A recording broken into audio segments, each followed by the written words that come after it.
Welcome back to the county seat. David, we promised you you'd have the shot off the bow at the beginning of this segment because we talked about the fact that you know, we've lost, and it doesn't seem to be a return to the commercial harvest as part of the forest mix. And you're in charge, so. And I would agree. We have lost a lot of infrastructure in this state and throughout the western United States. We've seen a lot of sawmills close, and they have not had the timber supply that they needed to continue to operate. And that affects the Forest Service as well. For us to meet our goals, our management goals, we have to partner with industry. They're the ones who can harvest the trees, and we're the ones who can provide those. So we need that infrastructure, and I think that we're going to try to do what we can to provide that material so that we can at least maintain what we have and not slip any further behind. In order to do that, though, the forest industry has got to have some assurance of ongoing policy that will allow that trend to take place. Pretty tough to come in and put in a $50 or $100 million infrastructure on the hope that maybe there will be some trees for sale. You know, in order to get to where we need to be, there has to be an assurance of ongoing policy that will allow the timber to be harvested. And I'm not sure we can give any guarantees, but I know we are working on trying to provide that material.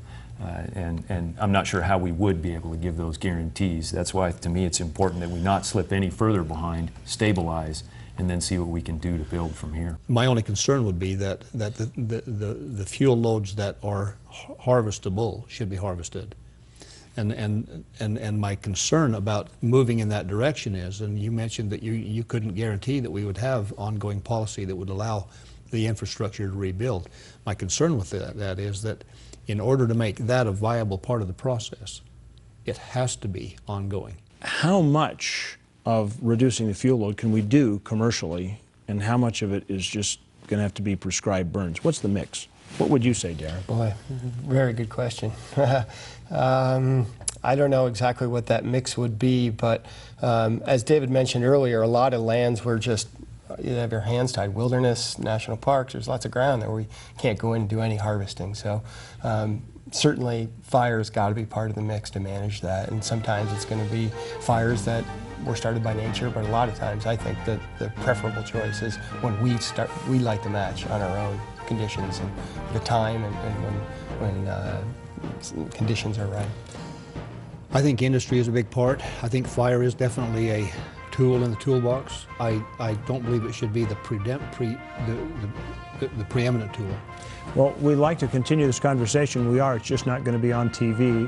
We invite you to tune into our website, thecountyseat.tv, for a continuation of this dialogue.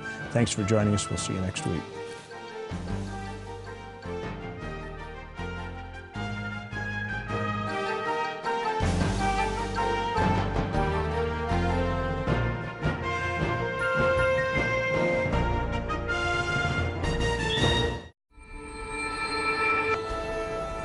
Engines on 5, 4, 3, 2, 1, 0. Liftoff. We have liftoff.